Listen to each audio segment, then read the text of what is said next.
Jackson Martínez es un futbolista colombiano que conoceréis principalmente por su etapa en el Porto y posteriormente en el Atlético de Madrid, en el que aterrizó con unas expectativas que nunca llegaron a cumplirse y que, sumado a diversos problemas físicos, originaron progresivamente su caída deportiva. Sin más, vamos con el colombiano.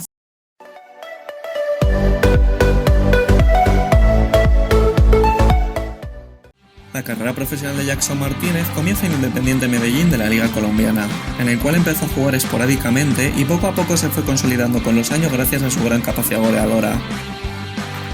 En 2009 firma su mejor campaña con el club medellinense, ya que consigue alzarse con el título del campeonato tras anotar 18 goles en la competición, y además acaba siendo elegido mejor jugador del torneo.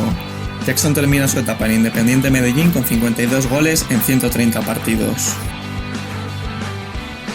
A finales de 2009, Jackson tenía firmado un precontrato con un equipo de la Liga Surcoreana, pero tras cambios de última hora en las condiciones del contrato, acaba aterrizando en la Liga Mexicana de la mano de Jaguares de Chiapas.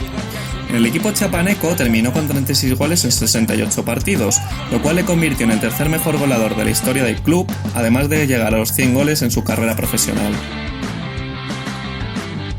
Esta cantidad de goles no pasó desapercibida para el Porto y en el verano de 2012 ficha a Jackson por 9 millones de euros. Debutó con el equipo luso en la Supercopa de Portugal, donde anotó su primer gol en el minuto 90, el cual sirvió para ganar el partido y dar al equipo de los Dragones su 19ª Supercopa. Consiguió ser el máximo goleador de la Liga Portuguesa durante las 3 temporadas que estuvo, además de ganar 2 Supercopas de Portugal consecutivas, un título de Liga y convertirse en el primer colombiano en marcar en los cuartos de final de la Champions en un partido contra el Bayern de Múnich. Jackson terminó su etapa en el equipo luso con un total de 94 goles en 143 partidos.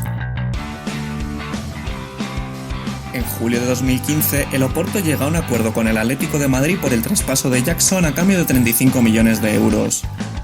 La llegada del colombiano ilusionó mucho a la parroquia rojiblanca y se llegó a pensar que sería el recambio perfecto para suplir la marcha de Radamel Falcao, que por aquel entonces había firmado por el Mónaco. A los pocos días de fichar por el Atlético, Jackson consiguió marcar su primer gol como rojiblanco en la victoria por 0-3 frente al Sevilla a los 7 minutos de entrar al campo. A pesar de este buen inicio, el Chacha no consiguió adaptarse al estilo de juego de los colchoneros y empezó a sufrir además problemas físicos en su tobillo, lo que le impidió tener continuidad en el equipo. Jackson terminó aquella nefasta primera vuelta de liga con 3 goles en 22 partidos.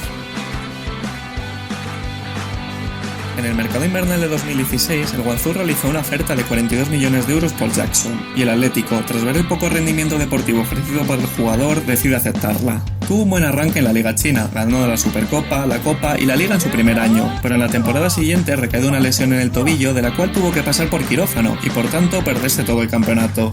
El 1 de marzo de 2018, el Guangzhou decide unilateralmente rescindir el contrato del jugador, argumentando que el año anterior no había disputado ni un solo minuto debido a los problemas físicos. Finalmente, Jackson termina su etapa en Asia con 4 goles en 15 partidos.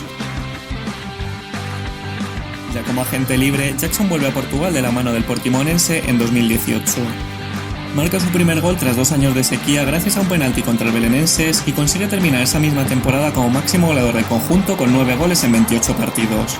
Hasta el momento ha compaginado su carrera deportiva con la musical. Y su nombre se llama Jesús, no se trata de lo que alcance.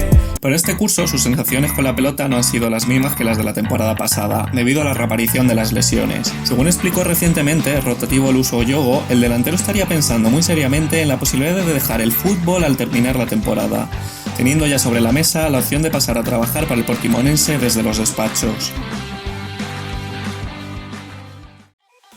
Y nada más que añadir sobre Jackson Martínez. Os dejo en la pantalla, como hacemos siempre, su palmarés hasta la fecha y os invito a que en la caja de comentarios dejéis vuestras opiniones sobre el futbolista, así como lo que os ha parecido el vídeo y el nombre de próximos jugadores que os gustaría ver por aquí. Un saludo y hasta la próxima.